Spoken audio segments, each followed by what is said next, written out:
Hello everybody, and welcome back to my channel. Tonight, we're going to be starting our playthrough of Final Fantasy III. You know, I already started a playthrough of this,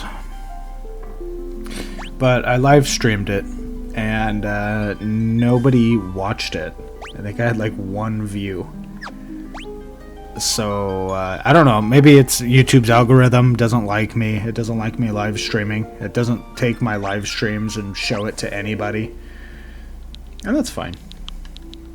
We'll get there. Maybe one day I'll get there to where my live streams will be shown, where people will actually watch them. But in the meantime, I'm just going to go ahead and do a regular video format tonight. Just because those actually do get some views anyway. You guys seem to sort of kind of like them. So we're going to start a brand new playthrough of Final Fantasy III once again. And this time we're just going to do a regular video format and not a live stream. So these are going to be my characters. These are going to be the Onion Knights. Now the Onion Knights are,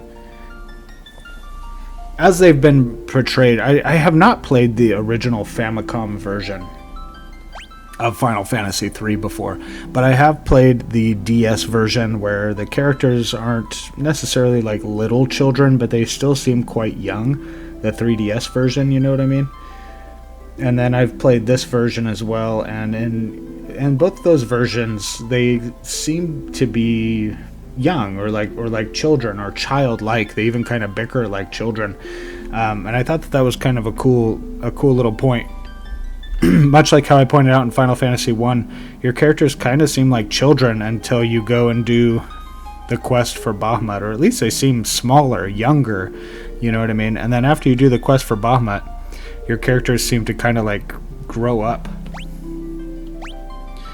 or get older as they change jobs, and we kind of see that here in Final Fantasy III as well. Your characters are kind of like children, they're like Onion Knights, you know what I mean? But then when you change job, they seem to get bigger, buffer, more adult-like. I always thought that was kind of a cool idea. If you've watched my videos before, I've mentioned it before. I thought that was kind of a cool idea. Unfortunately, this will be the last Final Fantasy where we see something like that. They kind of do away with the idea. But anyway, whatever. Enough jibber-jabbering. Let's go ahead and start a new game. Into the silence, one of the Gulgans prophesied. The great earthquake was only the beginning. The Gulgans, okay? We have the Gulgans. The tremors tore the land asunder. The crystals, sources of the world's light, were swallowed into the depths as monsters emerged from the chasms, scarring the earth. Yet that was nothing compared to the catastrophe to come. Something fathomless, ominous, and laden with sorrow looms on the horizon, but hope is not yet gone completely. He kind of looks like he's standing in a crystal chamber. 4 souls will be blessed with the power of light, and so it shall begin again. It doesn't say again, I kind of added that. 4 orphaned youths raised by Topapa in the rural village of were out to test their mettle. They came across a cave, one of the very same that formed when the crystals were lost to the earth. What started as a simple game of exploration became so much more. So it started, in this game, it starts with an earthquake.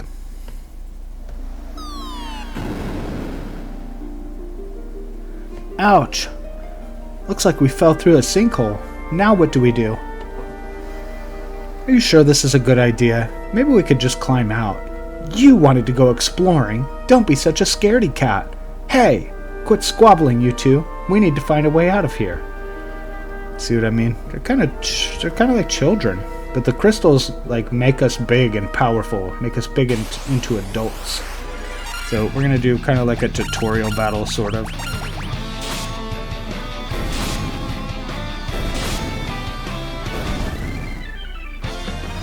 That's how we kill some goblins right there. What were those monsters doing here? We're in way over our heads. Let's get out as fast as possible.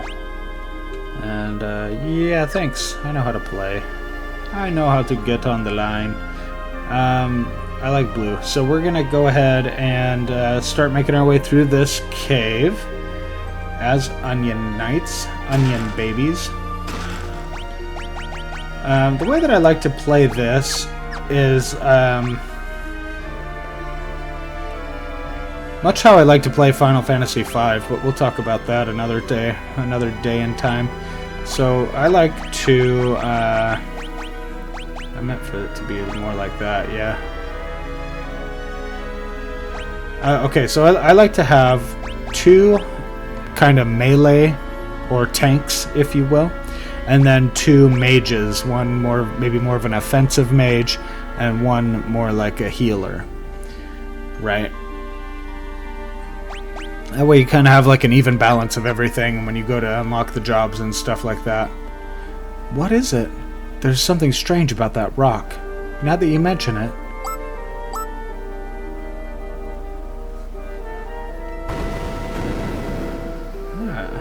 And see, it's allowing us to interact with things like we have not been able to interact with in the other two games. A little bit better anyway.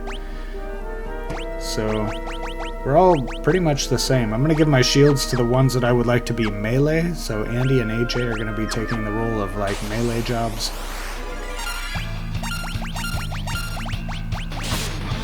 Let's see if we could just one-shot a goblin each. Nope.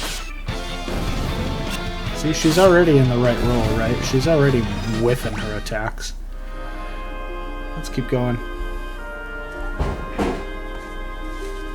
This is the Altair Cave is where we're at. Sorry, Altar Cave? I can read, but only about half the time. Let's see. Here we go. Okay, let's keep going. Gonna grab some treasure chests here.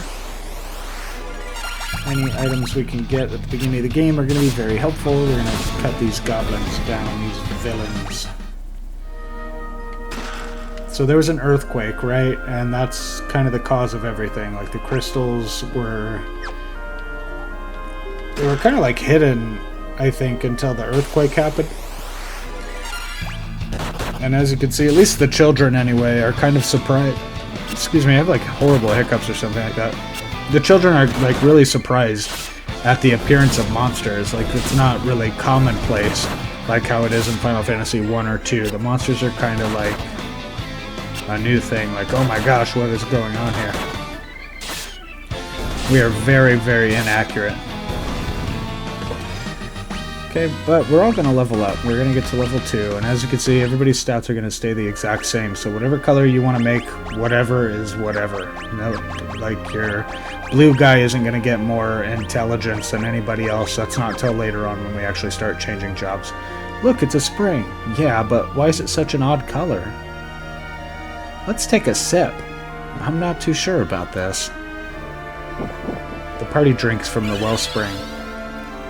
Wow, I feel revitalized. HP and MP restored, KO allies revived. Now that's interesting. There is actually some lore to be had about this particular spring. Although we don't see this happen in Final Fantasy 1 or 2. The Warriors of Light, okay, the chosen warriors that are chosen by the crystals, are supposed to be able to have, like, they're better well known as recovery springs, areas of water in which the heroes can drink to totally revitalize themselves. And this is due to the power of, and blessings, okay, of the crystals. When we level, oh, okay, never mind, I just drank from the spring. I thought it was because I leveled up, but then I forgot that, okay, whatever. So we're back to full health. Okay, we're going to come in here, and we're going to find the Wind Crystal, and we're also going to find some evil that's here with the Wind Crystal, trying to maybe corrupt it or something like that. A malicious force attacks the party. What is that force? It's this big turtle. It's this big evil turtle, trying to eat the Wind Crystal or whatever, I don't know. I don't know what it's trying to do. Anyway, we're going to wipe this turtle out. There's not much tactics here, just swing, that's all we can really do anyway. I guess we could defend, but whatever. Who wants to do that? Okay, and that's that. We're just going to swing and swing until the turtle's no more. He's not very tough or powerful. We're then going to talk to the crystal, which I think in this game the crystals actually will talk to us. The crystal shines brightly. You four have been chosen. Whoa, the crystal's talking. I give unto you the last light, the last of my light, and with it the last hope of a fading world. As things stand, light will soon disappear, and the balance of the world will be destroyed. Accept the light into your hearts, and the crystals will grant you unimaginable strength. Remember, like in Final Fantasy 1, at the very end, it tells us that the true crystals are in our hearts. You have been chosen to be the bearers of our final chance at hope. You cannot allow the light to fade from the world. The party is enveloped in a bright light.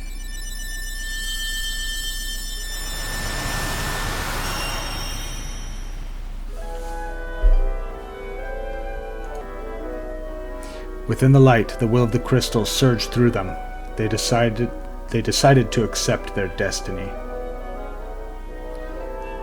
Well, yeah, who wouldn't? And so began a journey to dispel the darkness and return light to the world. The young heroes received the crystal's power.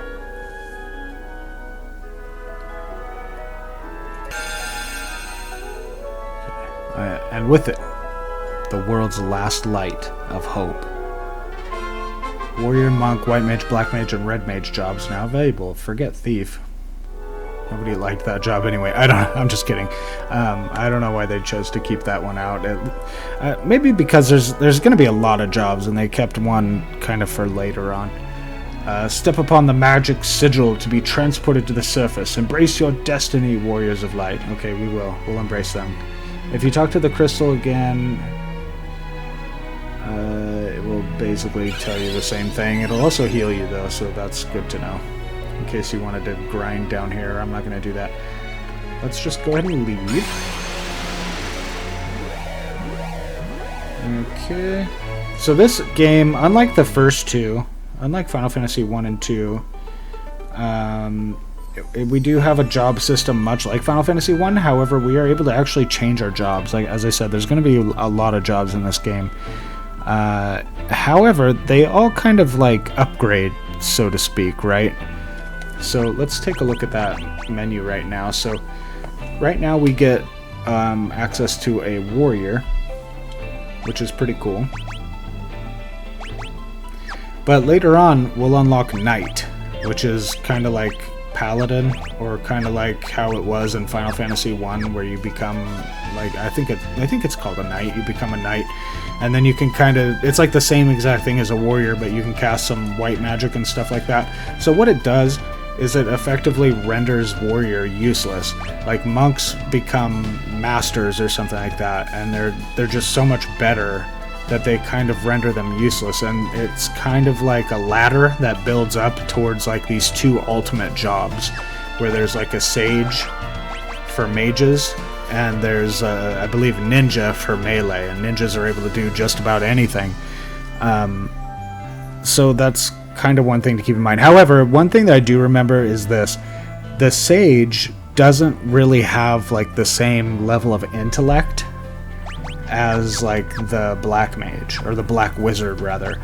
So it kind of gives you a little bit of incentive to not pick a sage if you're wanting the bigger damage.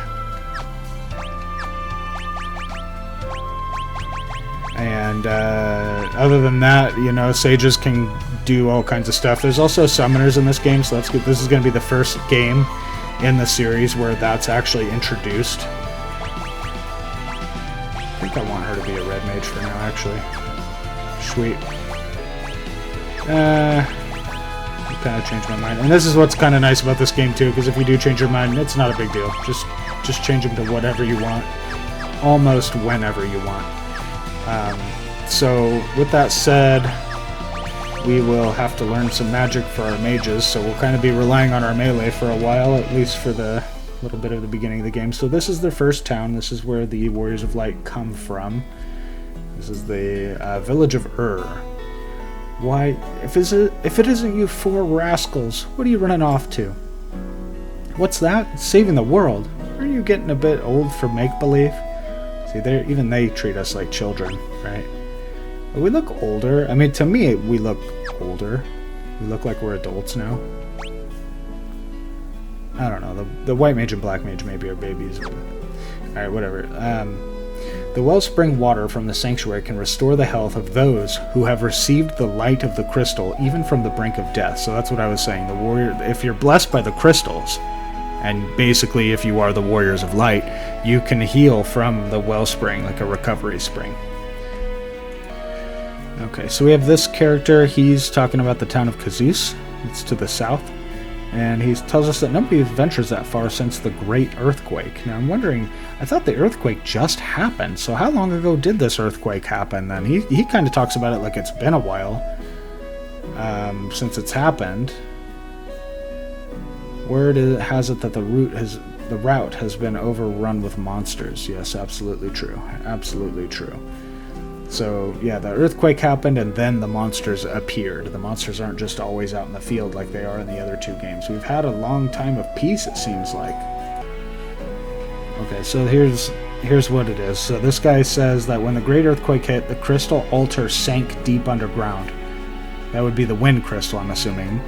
Oh, the world is destined for ruin. Okay, so the crystal altar has kind of always been there, but I guess nobody's ever really bothered with it. Or cared about it until now that it sank to the bottom. Okay, and as you can see here, you can go down this well and get some treasure, but there's like secret paths that weren't really there before in like Final Fantasy 1 and Final Fantasy 2, so you really have to be tenacious and really look around good in this game if you're wanting to find everything. Well, you're picking flowers. Well, good job. Good for you. I'm glad that you're doing that. Okay, this guy says that if you want a free spell of cure, that you can find it by going along this path. However, there's monsters here, and that's kind of unusual. There's monsters, right? But we've never seen monsters right here in the middle of town before. And sure enough, here they are. We keep goblins right in our backyard in this town. You can also find items just hidden in the long grass here. And unlike Final Fantasy 1, I don't think you can in Final Fantasy 2 either.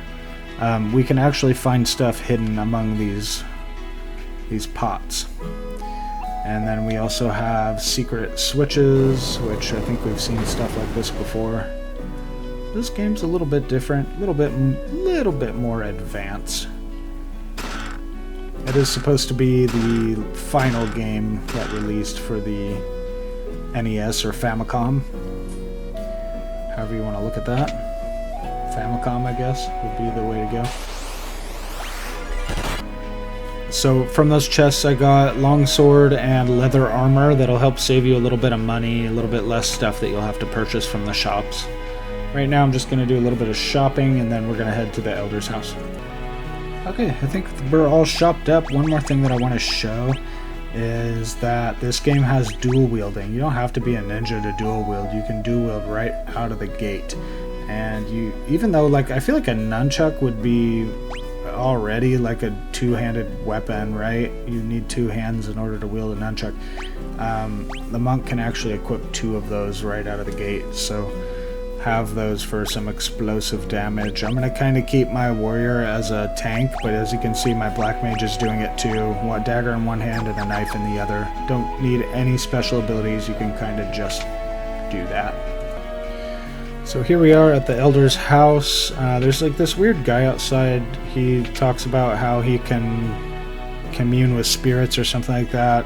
I don't know. In the first game we had like the sages who had like this prophecy, but I think that they just kind of learned the prophecy from the sky people, honestly, rather than using any kind of like sacred power or something like that. Anyway, this is Homak. Homak? Yeah, one of the town elders. In order to understand the power that you've been granted by the crystal, you need to be true to your heart, because the crystals, the true crystals, lie in your heart. This is Nina, a motherly figure to the four orphans. Take care on your journey. You know how I worry so. And then this is Topapa, the elder who raised the four orphans. Topapa, we... I know. To think that you four would be chosen by the light. You must understand that such a meeting was no mere chance. The crystal willed you to it, such is its power.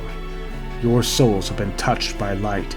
You cannot let the strength you've been granted go to waste. You must depart at once and seal away the powers of darkness. Okay, sure, we could do that. They don't really tell you where to go, though, do they? Well, one more quick question, or I guess like an observation, is why are they in this room, like, hovered over this sigil that's on the ground? Are they, like, in a cult or something? What is this about? And that's that. So the only guy who really told us anything about where to go is the guy in town who tells us that the path to Kazus has been kind of blocked with monsters and nobody really wants to travel there anymore. Bam! Look at the damage that mech does. It's just disgusting compared to anybody else's damage, so he does really good. We're going to go ahead and level up to level 3, a much needed and desired level. And as you can see, our stats are going to change a bit depending on what job we are. Now, is that a permanent change? Is it a permanent change? I don't know. Like, for example, if I decided that I didn't, like, 10 levels into the game, I decide that I don't want my black mage to be a black mage anymore, but he's already gained all this intelligence. Well, if I change him, does that change? And the question is, the answer to that is, well, if I were to change him to a warrior, and then check out his stats,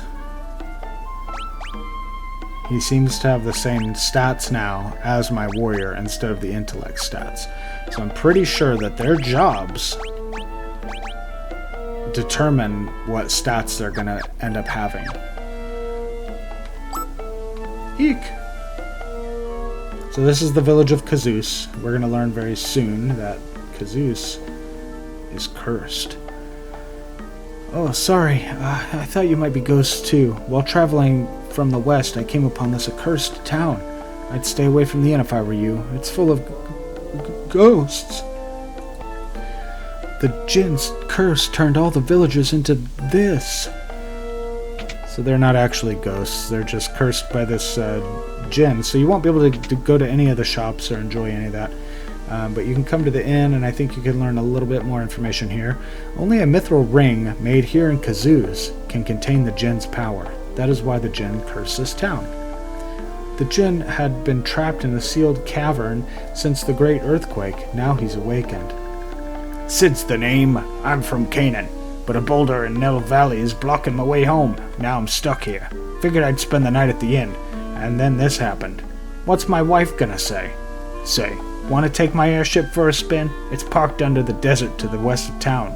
In return, think you can do something about this here predicament? It's parked under the desert. That's weird. Is that what airships do? So we find the one in Final Fantasy 1 that's also underneath the desert. With an airship, you can fly right over lakes.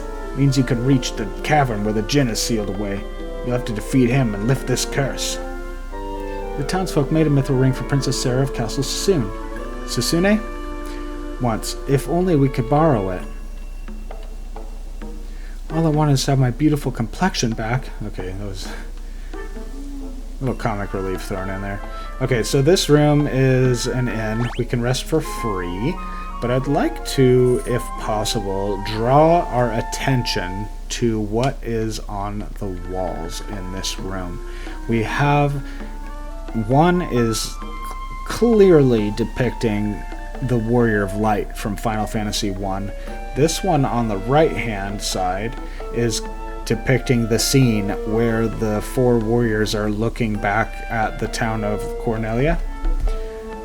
And I just thought that that was interesting because at the end of Final Fantasy 1 it says that the chain is broken in the time loop, and because of that nobody remembers what happened. Not even the Warriors of Light themselves remember what happened. But here we have paintings of their journey almost. I mean, this is a scene from their journey, so clearly someone remembered, right? Now, are these paintings here in the original Famicom version? I've never played it, but I'm assuming probably not. But that's kind of a cool little detail. I like that. So here we have some kind of a weapon shop or a weapon. I mean, the weapon shop is down there, but this is like a weapon shop or like a weapon area, which kind of makes sense, right? They said that they forged the mithril rings here, so maybe they forge other mithril things here as well. Mithril, I guess how you pronounce it. Maybe they forged some mithril weapons or some armor as well. Okay, I did not record that battle, but I wanted to talk a quick word about it. To the very north of town is a cave. We're all going to level up. Which we will be coming to later. This is the Mithril Mines. And I wanted to draw our attention here because nobody really tells us not to come here, but if you come here, there are undead here, and they're actually quite powerful. If you use... I guess I can show this really quick, even though I'm a little scared. If you use the White Mage's... The Monk does pretty good damage to these, but if you use the White Mage's Cure, you'll actually do quite a bit of damage to these guys. Also, another thing, too, is I think you can do this in Final Fantasy II. Ooh, wow, the Monk really did good damage there. Hold on, let me get through this battle and I'll show you guys what I'm talking about. We want to go ahead and go to our formation, and you can put your mages in the back row, meaning they'll take less physical damage, but they'll also deal less physical damage as well. And because they're mages, they're going to be mostly casting spells, so we almost exclusively want them in the back row.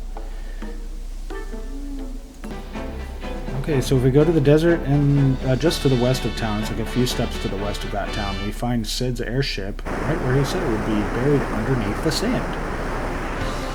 And here it is. Yay, we have our airship right out of the gate. We have the very first airship. We didn't have to quest for it or grind through half the game to get it. We just have it. Here's the unfortunate thing about the airship is it cannot, as you can tell, it cannot fly over mountains. So we're kind of limited to just this one area. This is where the Djinn is. We're going to go there next, but first we're going to explore Castle Sasune. Sasune? It's one of those. Okay, here in... I should have recorded it, but I did not. Here in Castle Sasune, in this particular treasure chest, you'll find a Scroll of Blizzard, which I taught to my Black Mage. So now I can cast Blizzard. Another thing, too, that's kind of nice, which I appreciate anyway, is the fact that we have spell charges again. Even at such a low level, we have quite a number of spell charges, at least for level 1 anyway. White Mage does as well. As they become White Wizards and White Wizards, their lower level spells will have less charges, and their later on spells will have more charges. This is a Tonfa, that's going to be really useful. So don't forget, there are hidden walls, but there's kind of secrets too, little hints too that kind of show you where they are. Notice the double lines above the flags. I think that's how you can tell what's going to be a secret wall or not. See how there's double lines right here, right in front of my face. You see these two kind of parallel lines. They'll show you. And then also, once you enter, it'll kind of open up all the rest of the secret walls. Maybe that's a lie, because that one is a secret wall, and it doesn't... At least it doesn't show it on the map. No, it's not showing it at all. But this is a secret one, too. Well, it doesn't really open up either. But anyway, you see, if I enter it, though, you can see the path on the bottom that's originally hidden. So that's... I guess that's one way that you can tell. Keep an eye out for those double lines anywhere you go. Here we are at the throne room. The White Slayer's in the western tower of the Castle Sasune. It's a holy sword, bane of the undead. However, only a red mage can wield it. I think we found that sword in Final Fantasy I as well. Undead hordes roam the tunnels of the sealed cavern, but if you cast Cure on them, it may do some serious damage. And yes, it does, actually. Unlike a lot of games, a lot of Final Fantasy games in particular, Cure doesn't just do damage, it wrecks undead, which is wonderful to have. This must be the king sitting on the throne, I'm guessing. He says I am King Sasune, but as you can see, the Djinn's curse has reduced me to this ghostly form, this ghastly form. Only by defeating the Djinn can this foul curse be lifted. Where's the Djinn? He dwells in the sealed cavern north of this castle, but without a mithril ring, you will be powerless to seal him away. We heard that Her Highness Princess Sarah has one. Oh, how could I have forgotten? The people of Kazus once presented Sarah with a mithril ring, but I fear Sarah is nowhere to be found. Could she have been abducted by the Djinn? Oh, my poor, poor Sarah.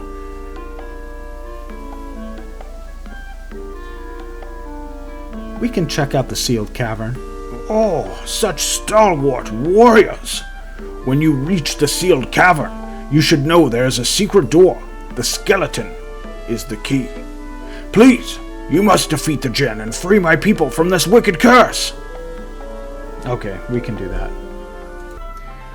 Okay, and the sealed cavern that we're looking for is this place right here. It'll tell you, sealed cave. And, got some mummies in here. Got some more undead in here, which is fortunate if you have a white mage. I'm going to try to conserve MP because we're back to spell charges. Ooh, they're trying to poison me. I did pick up a scroll of Porzana, so it's not that big of a deal, but it looks like I'm primarily dependent. Ow, that really hurt. I'm primarily dependent on my monk. I might grind a level or two, actually, before I run in here. Hey, that's a level up right there. Okay, so I made it to level 7, and 6-7. So one thing that I want to point out is that unlike Final Fantasy 1, where the stats are kind of random, and Final Fantasy 2, where you kind of make everything whatever you want it to be, I think this game is kind of the same. So, for example, if you have 2 black mages at the same level, they're going to have the same stats, and that is actually kind of a bummer. I could be wrong about that, but I am pretty sure that I'm not. Now I have to do another, now I have to do another experiment real quick to show you guys. So if I change... Well, let me make sure I know what I'm talking about. So her intellect currently is 7, my black mage's is 13. And I think your job level might actually have something to do with that too, so we can also check on that. So if we change her job to black mage, she's a cool black mage with sunglasses on. And if we go to stats, we'll see that her intellect is 13. It kind of stays the same. Even though Tommy's black mage level, his job level is level 3, the stats kind of stay the same. So we have levels and job levels, and that's also kind of a bummer about kind of getting to the end of the game and changing your job class, right? Why would you want to stay a black mage when you can be a black wizard? I guess because your spell charges, you can have a lot of them, like the lower level spell charges. I don't know why anybody would really want that per se, instead of just having the later on spells, a lot of them, because that's what you get when you're a black wizard. You know what, I didn't go into the tower and get that sword either. I think I want to go and get that even though I don't have any red mages. But anyway, that's kind of one thing to keep in mind. Also, if you rest at the inn, I'm wondering if it cures blind or if you're going to have to actually go and get some eye drops. So I want to kind of show that and see what happens. I think in Final Fantasy 1, your detrimental effects will stay even after you rest. And in this game, they're cured. So that's kind of cool. You don't have to stock up on items as much. So these are the towers inside the castle that I'm climbing right now. There's a couple more treasure chests in these, more than just the White Slayer, so you don't want to miss out. The White Slayer itself is guarded by this evil griffin, which I don't think should give us too much trouble, especially at level 7. He can cast magic though, as you can see, so be careful. And with that, turn 1, he's down, he's dead. So not a big deal there. We got the White Slayer, however, as I've said, only red mages can wield that. So we'll have to have a red mage or a red wizard before we can do that. And this is the Eastern Tower. There's a couple treasure chests, a bow and stuff like that. Nothing special, but items are good at the beginning of the game, so scoop them up anyway. What's kind of funny about coming here, though, is that you can sleep in the princess's bed, and they actually say, let's take a nap in the princess's bed. And they all just kind of jump in and sleep right in her bed, so that's kind of silly. That's kind of silly. But hey, you know, sleep for free. Heal yourself for free whenever you can, right? Okay, it's the first dungeon, so it's pretty straightforward, like first couple of floors there. Pick up some treasure boxes. There's another scroll of cure here too if you're running like 2 white mages or 2 red mages, or if you have a white mage, red mage, you can have another scroll of cure. But anyway, the next thing that we want to do is go to this skull. Remember, they said something that the skeleton is the key, and that's going to be this skeleton right here. If we touch it, it will open up a wall that we can enter. And who do we find other than Princess Sarah? I am Sarah, Princess of Sasune. Your Highness, what are you doing here? I am here to save my subjects, but I fear I cannot find a clear path through the monsters. Thankfully, my mithril ring spared me from the Djinn's curse. Nevertheless, these caves are dangerous, Your Highness. You should return to the castle. I will not. I'll forge ahead alone if I have to.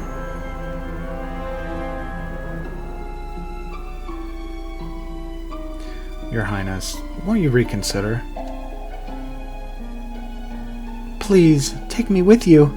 You cannot seal away the Djinn without my mithril ring. Then I suppose we must. Sarah joined the party.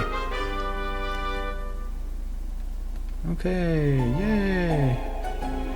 Oh, that's right. If you wish to talk to me, press the ZL button, because we're playing a Nintendo Switch. Don't hesitate to ask me anything. Now, let's be off. And yeah, she does have some additional dialogue where we kind of talk to each other. They say hi to each other. And she does admit to us that she has reached her limit and does need some help. And that it's most fortunate that we came along when we did. If we try to exhaust all the dialogue, she'll tell us that we must use the ring to seal away the Djinn's power to save her people. The Djinn can control fire. Perhaps attacking with ice would help douse his flames. Which is cool. Where did we get that Scroll of Blizzard anyway? Because I think that's the only one. So you don't really have to go through the castle, but you really should. I can only go so far alone before... Okay, no, we're done. We exhausted the dialogue. I think in the 3DS version, she'll actually jump in and help you out in combat every once in a while. I don't think she will in the Pixel Remaster, but I can't quite remember anyway. We're going to get ambushed by these freaks, and we're going to keep on going through the dungeon here, see if we can find the Djinn. Poison is really bad, by the way, so if you have not bought Poison or have a character who can Poison it, you might want to at least stock up on some antidotes, because it happens quite often in here. Okay, there's only like one more floor before you get here. It's not that long of a walk. Very straightforward, very linear. A couple side paths that lead to treasures. Don't miss out on those. Get them, get them, get them, get them. It's the Djinn. Stand back. I will use my ring to banish the Djinn. He doesn't care. Nothing happened. Wah-ha-ha! You think that silly trinket will stop me now? I've joined forces with the darkness, and together we're unstoppable. The Djinn attacked. I like how it kind of like narrates what's happening, even like as it's happening. Okay, anyway, so this is the Djinn. Sort of like the first boss of the game, really. I mean, I guess the turtle was actually, right? Anyway, this should also be a pretty straightforward battle. He has some fire magic, so he will try to blow us away with that, I believe.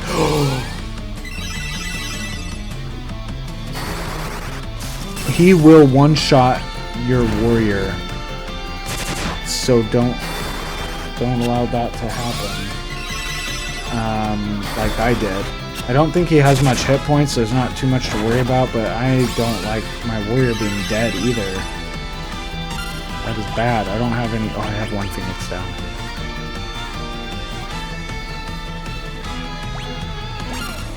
I'm going to attempt to bring him back. That hit really hard, guys, considering I have, like, you know... I mean, I guess I don't have, like, crazy armor on, but I still have, like, a shield and leather armor and stuff like that. Like, that did a lot of damage.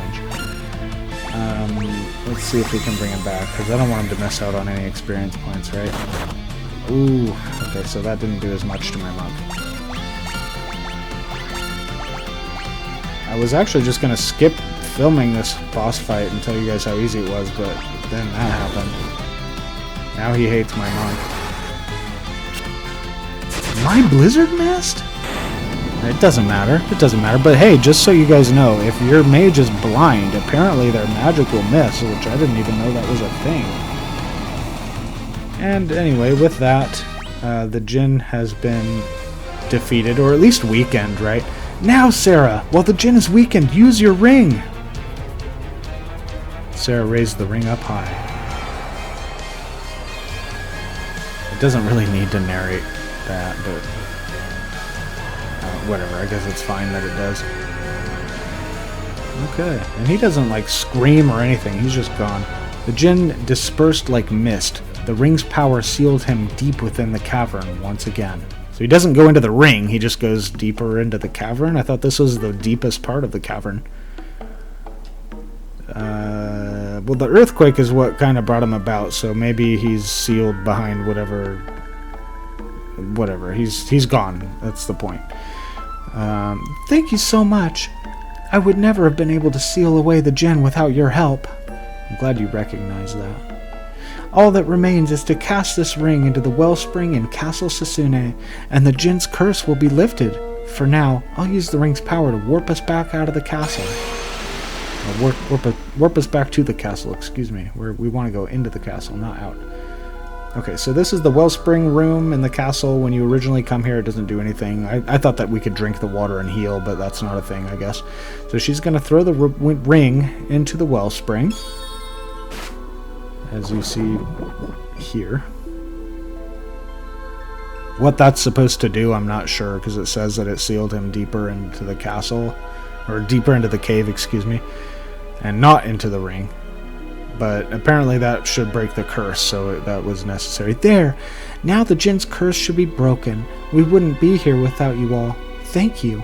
I suppose we must part ways. I have a duty to my father, and my people after all. Would that I could travel with you, but I'd only be in your way. Sarah. Come back when you finish your journey. I'll be waiting for you, for as long as it takes. We swear to return. It's like a little bit of romance between them almost. And very sad music as she leaves our party. It's not that bad. We've only known each other for like 5 minutes. Okay, anyway, so we're back. The king has purple hair, I guess. Let's talk to him. I can't remember what voice I did for him. I'm sorry, guys. Thank you, brave warriors. You have sealed away the Djinn and saved my precious Sarah. I owe you a debt of gratitude. Take this. I trust it will aid you on your quest. And instead of giving us, like, a treasure box full of riches or, like, a really awesome ancient armor from his armory that maybe some knights used in some wars long ago, or even offering us the hand of his daughter, he gives us a canoe. He gives us a canoe, guys. That's what we get. That's our prize for saving the king's daughter and saving his, not only his castle, but his people, his towns. We've saved everything. I mean, he's going to reward us with a canoe. A real cheapskate, right? So there's a soldier in the king's chambers, or the throne room, if you will, who tells us that there's like a secret wall that leads to the treasure vault, but I feel like I already found that. I feel like we've gotten just about every treasure in this place so far. If anybody else finds treasure or knows about any other treasure that I missed, just let me know in the comments below and we'll take care of it. These guys tell us thank you, Warriors of Light, so I'm glad that everybody recognizes that we are in fact the Warriors of Light. We're not just kids, we're not just commoners, we're the Warriors of Light. And as you can see, everybody is returned to normal. There's no more ghosts, there's actual people around here. So we're going to make our way back to Kazus. We're going to thank Sid for letting us use his airship and see what there is next to do. Okay, so the king mentions how Sarah would appreciate spending more time with us. There's some villagers who talk about how Sarah talks about us, I think, and then this guy even says that she talks of nothing else other than asking about us, so she apparently has some rather large pressure. So now if we talk to her, she says that she has to stay here with her father. Would that I could travel with you, but I'd only be in your way. Oh, sorry, I'm not doing your voice, sorry. Come back when you finish your journey. I'll be waiting for you. You see, it is kind of like, I mean, why would we come back? I mean, if the world's saved and everything's good, why would we come back? Because I guess, I don't know, she has the hots for the Warriors of Light, I guess, or at least one of them, right? Hopefully not all 4 of them. That'd be a little weird. Maybe she just had a really good time hanging out with us in the cave.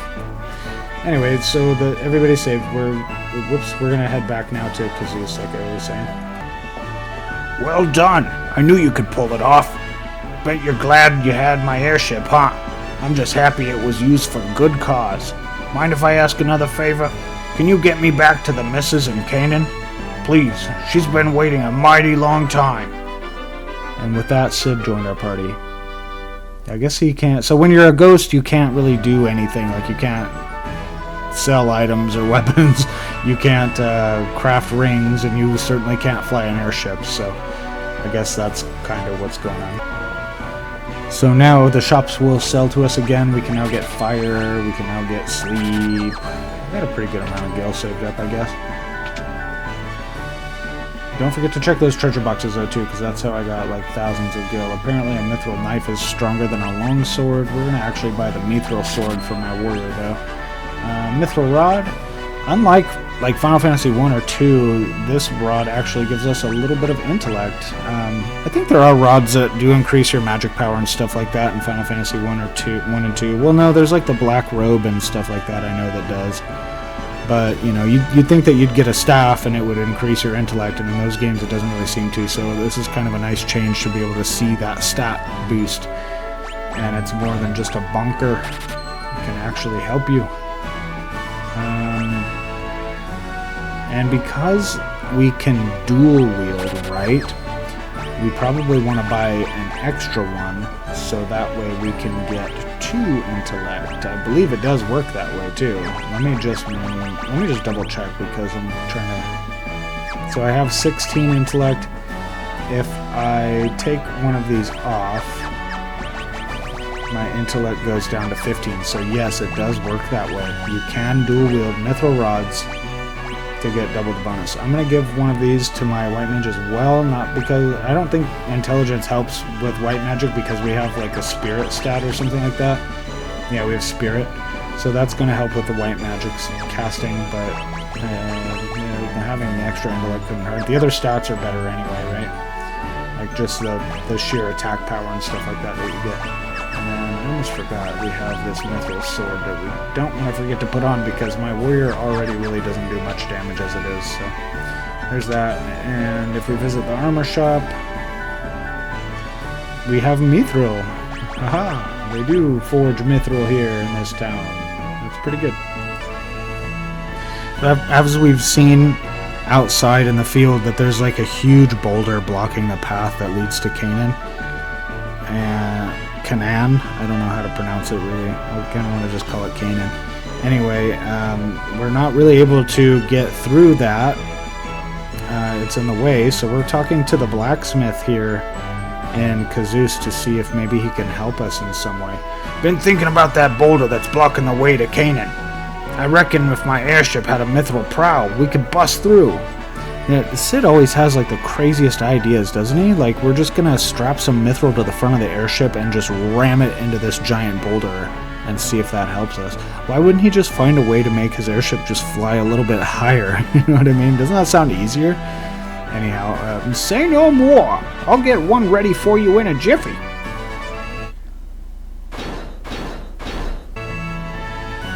Wow, that really was a jiffy. That wasn't too long at all. All done. No need to thank me. You saved the town, after all. This is to show our appreciation. Now take care out there. And now we have a mithril prow affixed to the airship. Let's give that bothersome boulder a good old-fashioned whooping. Wow, that's the craziest idea I've ever heard of. Anyway, let's do it. Let's do it. I mean, it's not like we have any other ideas, right? This is the entrance to the mithril mine. Yeah, but we can't really do anything in there yet, right? Right? So if you push this button right here, a wall actually does in fact open up, which seems to lead deeper into the mine. And there's some treasure boxes back here that we can now get. However, be aware of the skeletons, because they're very mean and they hurt when they hit me. Inside these 2 chests, you'll find a couple of mithril swords. Kind of a bummer that I already bought one, but hopefully they'll come in handy at some point in the game. If nothing else, you could always sell them back, I guess. If you come to the inn, this purple-haired child will talk to you about the hidden passage in the mine that will take you to the deepest tunnels, and he'll kind of explain to you where those mithril swords are held, basically. So that's how you would know to go there. I just kind of went there. You don't have to get his dialogue, obviously. You can just kind of go there and hit the button and the wall will open up. Very straightforward.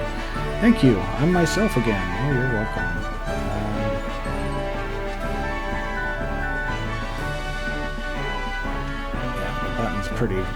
The button's pretty clearly on the wall. I can't talk to the inn master there, so maybe I could just sleep for free. I don't know.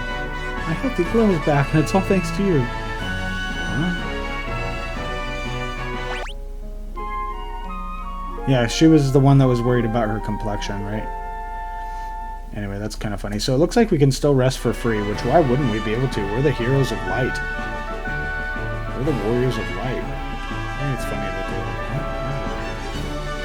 what are you talking about, buddy?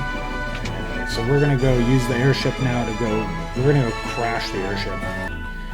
Okay, and in case you were curious as to why in the world we need the canoe or what the canoe is for, the canoe is so that we can go into this body of water where there's horrible fish people that hit pretty hard, actually. Oh, should I take this fight seriously? I don't know. Anyway, we're just trying to cross this body of water so that we can get back to our airship, which kind of is like a bummer, right? I mean, I guess we could have just not teleported out with Sarah and just walked back and got to our airship that way, but whatever. We're going to need this canoe for later on in the game, right? So let's go ahead and grab our airship. How was the blacksmith able to get to our airship to affix it with this mithril prow anyway? It was all the way on the other side of this lake. Did the blacksmith also have a canoe? I guess that's possible. It's a canoe. It can possibly be that uncommon of a thing. Anyway, here's the scene where we literally smash the airship into a boulder and blow up and die. And that's the end of the game. No, I'm just kidding. We really did do that, though, and fell out of the sky and everything. They don't even say anything. I think we can talk to Sid, though, the same way that we talked to Sarah by pushing the, what is it, the ZL button, if you're playing the Nintendo Switch. The Nintendo Switch 2. Sid's the name. Sid's the name. Maybe you've heard of me. I'm an expert airship craftsman. I'll have you know. The missus is waiting for me. Canaan, gotta get back. We might have overdone it. You'll have nerves of... You have nerves of steel. You're the one who did that. Okay, anyway. So this is the Nelv Valley is what they call it. I like when just the regular areas on the map have names. And we learned that from one of the villagers in Kazus, that it's called the Nelv Valley. And this here is the village where Sid is from, I'm assuming. Yep, this is Canaan. This is the village of Canaan. Kind of some somber music playing there. I don't know what this mountain is next to Canaan, but we'll find out in the next episode, everyone. This one's gone on for way too long. If you enjoyed my video, please consider hitting the thumbs up button to let me know that you liked it. Also, consider subscribing to my channel so you don't miss any future content. And we will see you all in the next episode. Thanks for joining. Bye-bye.